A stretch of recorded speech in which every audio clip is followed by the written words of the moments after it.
दौंड तालुक्यातील यवत पोलीस ठाण्यात कार्यरत असलेले पोलीस नाईक निखिल रणदिवे हे गेल्या 3-4 दिवसापासून रहस्यमयरित्या बेपत्ता झाल्यानं पुणे पोलीस दलात खळबळ उडाली आहे।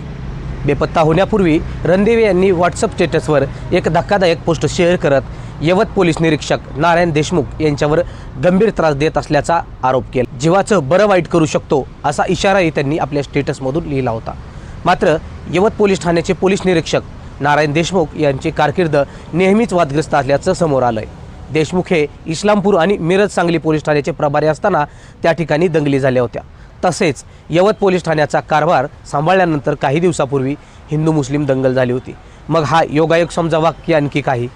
गेल्या काही महिन्यापूर्वी निखिल रणदिवे यांनी वरवण परिसरात अवैधरित्या गुटखा पकडला होता। हा गुटखा एका राजकीय नेत्याच्या जवळचा होता।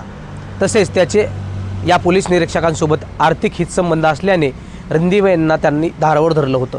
त्यामुळे सातत्यानं रणदिवे यांना त्रास देण्यास सुरुवात झाली होती।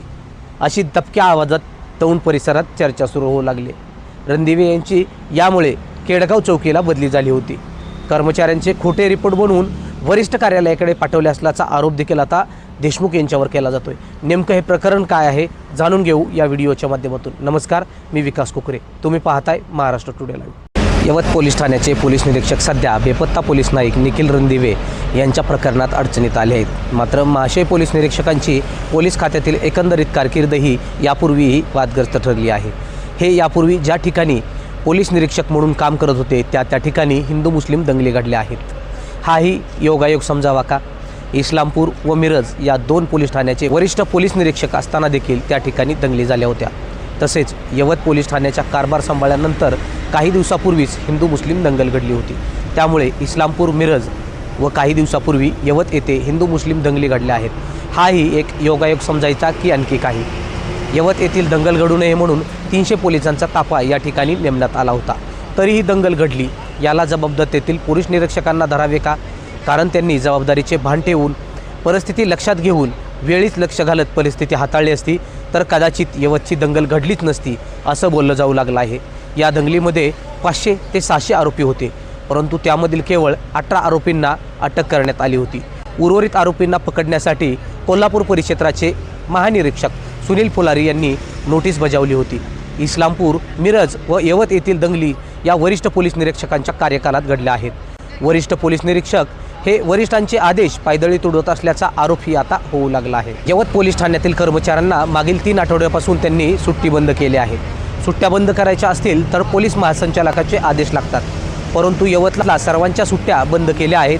हे अधिकारी यांना कोणी दिले असा प्रश्न आता उपस्थित केला जाऊ लागला आहे। यवत पोलीस ठाण्यात काम करणाऱ्या अनेक पोलीस कर्मचाऱ्यांना या अधिकाऱ्याच्या नाहक त्रासाला सामोरं जावे लागत असल्याची चर्चा दबक्या आवाजात सुरू आहे। काही महिन्यापूर्वी निखिल रणदिवे यांनी वरवण परिसरात अवैधरित्या गुटखा पकडला होता। हा गुटखा एका राजकीय नेत्याच्या जवळच्या व्यावसायिकाचा होता। तसेच आर्थिक हितसंबंध असल्याने निखिल रणदिवे यांना त्यांनी धारेवर धरलं होतं। त्यानंतर रणदिवे यांना सातत्यानं त्रास देण्यास सुरुवात झाली होती असं त्यांचं नातेवाईक म्हणू लागले आहेत। रणदिवे यांची केडगाव चौकीला यानंतर बदली करण्यात आली होती। कर्मचाऱ्यांचे खोटे रिपोर्ट बनवून वरिष्ठ कार्यालयाकडे पाठवले जात असल्याचा आरोप देखील आता देशमुख यांच्यावर केला जातोय। काही पोलीस कर्मचाऱ्यांवर निलंबनाची कारवाई देखील झाली आहे। त्यांच्या कार्यपद्धतीला कर्मचारी कंटाळलेले आहेत। त्यामुळे एकंदरीत त्यांचा कारभार हा संशयाच्या भोवऱ्यात अडकला आहे। ते राजकीय नेत्यांच्या अंमर्जीप्रमाणे काम करू लागले आहेत असा आरोप देखील आता जोर धरू लागला आहे। राज्याच्या गृह विभागानं पोलीस निरीक्षकांची राज्य पातळीवरती सखोल चौकशी करून निलंबित करण्याची कारवाई करण्यात यावी अशी मागणी आता दौंड परिसरातून जोर धरू लागली आहे। यामुळे राज्याचे गृहमंत्री देवेंद्र फडणवीस या संदर्भात नेमका काय निर्णय घेत आहेत हे पाहणं महत्त्वाचं ठरणार आहे। विकास कोकरे, बारामती।